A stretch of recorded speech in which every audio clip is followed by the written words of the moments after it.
ledakan nuklir dalam perang penaklukan Ukraina kali ini. Seperti kita ketahui, Kiev ternyata tidak seperti yang dibayangkan oleh Putin. Dapat ditaklukkan dalam waktu cepat kurang dari 4 hari seperti targetnya. Kita semua tahu biaya perang itu mahal, maka kalau perang itu lama atau panjang, maka sudah dipastikan pasti akan merugikan. Kata-kata ini sangat terkenal di dunia ketika Jenderal Norman Schwarzkopf mengatakan hal tersebut dalam Perang Teluk di tahun 1991. Perang harus cepat selesai. Dalam menaklukkan Ukraina, target Putin ketika berbicara dengan Kepala Staf Gabungan Tentara Rusia, Jenderal Valery Gerasimov, dan Kepala Intelijen Rusia bahwa Rusia menarget menaklukkan atas pusat pemerintahan dan parlemen Ukraina dalam waktu 4 hari. Selanjutnya, menangkap serta mengganti Presiden Ukraina saat ini, Zelensky. Tentara Rusia terbukti dengan agresif sudah masuk sejauh 400 km dari perbatasan dengan langkah cepat, dikawal roket-roket yang diluncurkan yang membunuh banyak rakyat sipil, juga dukungan serangan masif lewat udara. Kita bisa melihat video-video mengerikan di sosial media yang memperlihatkan roket-roket Rusia menghancurkan rumah, menghancurkan apartemen, dan menghancurkan tempat sipil lainnya. Inilah pembunuhan massal yang kita tidak inginkan pada saat perang terjadi. Kita lompat sedikit. Kita juga tahu di sisi Wakanda yang katanya mengatakan stop perang. Namun dalam resolusi PBB ternyata memilih abstain. Aneh juga ya. Ini patut dipertanyakan kebijakan luar negeri Wakanda ini. Mengapa mengatakan stop perang tetapi abstain tidak memberikan suara dalam resolusi perdamaian PBB? Ini Wakanda kebijakan luar negerinya ikut kakak tertua ya, ikut Tiongkok ya. Memang hebat sih kalian pejabat Wakanda. Sejauh ini banyak beda mulut sama tindakannya. Oke, lanjut deh. Katanya minta 3 tahun lagi ya.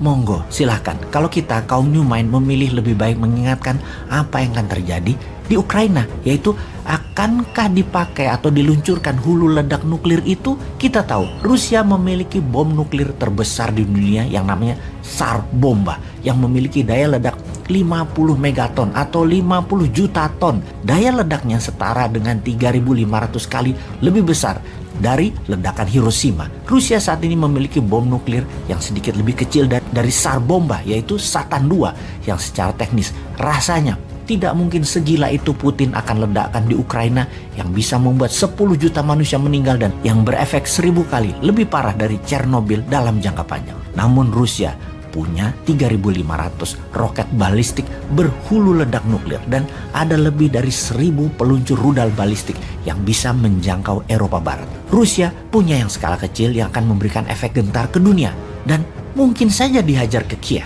Kemarin malam Putin mengatakan hal tersebut, akan menggunakan nuklir untuk memberikan efek gentar di Ukraina.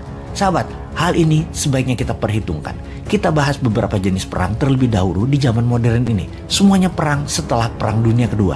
Ada Perang Korea, Amerika kalah. Ada Perang Vietnam, Amerika juga kalah. Perang Teluk, Amerika dan sekutunya menang.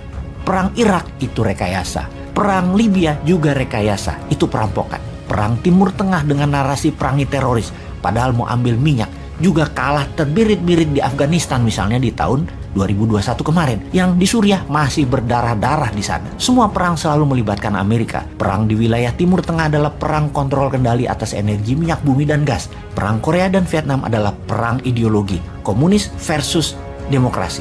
Dan di tahun 2022, Rusia agresi militer. Ini baru pertama yang tidak diawali oleh Amerika. Di Ukraina ini semua serba baru, namun prinsip perang semua sama. Harus cepat, terutama dalam penaklukan. Karena itu Rusia mempelajari perang kota atau urban war dalam 20 tahun terakhir. Mungkin bisa dikatakan bahwa Rusia militernya adalah yang paling jago dalam perang kota ini. Ini terbukti dalam 3 hari pasukan darat Rusia masuk ke Kiev dengan strategi jitu. Namun tetap rencana mereka menaklukkan Kiev dalam 4 hari zong, tidak berhasil. Putin pun berang. Pasukan NATO di sisi lain masih gamang. Masuk lewat Estonia, kirim 1 rudal nuklir oleh Rusia, ambiar itu Estonia. Amerika di sisi lain sekali lagi terdiam. Kalau Tiongkok, negara ini belum terbukti ketangguhannya dalam tindakan militer. Tiongkok belum pernah perang dalam arti sesungguhnya. Perang Dunia Pertama, zong. Perang Dunia Kedua, zong. Tiongkok nggak ada. Masih tidak ada wakil Tiongkok atau Cina di Perang Dunia Pertama dan Kedua.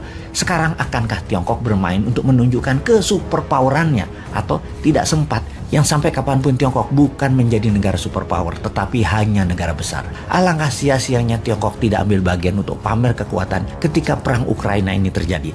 Ternyata berlangsung dan selesai dengan cepat. Seperti ketika Irak taklukkan Kuwait di Agustus 1990, yaitu kurang dari 7 hari ke depan Kiev takluk, Ukraina diambil Rusia. Maka dunia bisa apa? Kembali ke pertanyaan awal, akankah Rusia meluncurkan rudal nuklirnya? Sepertinya tidak. Namun Kiev akan takluk dalam 7 hari ke depan.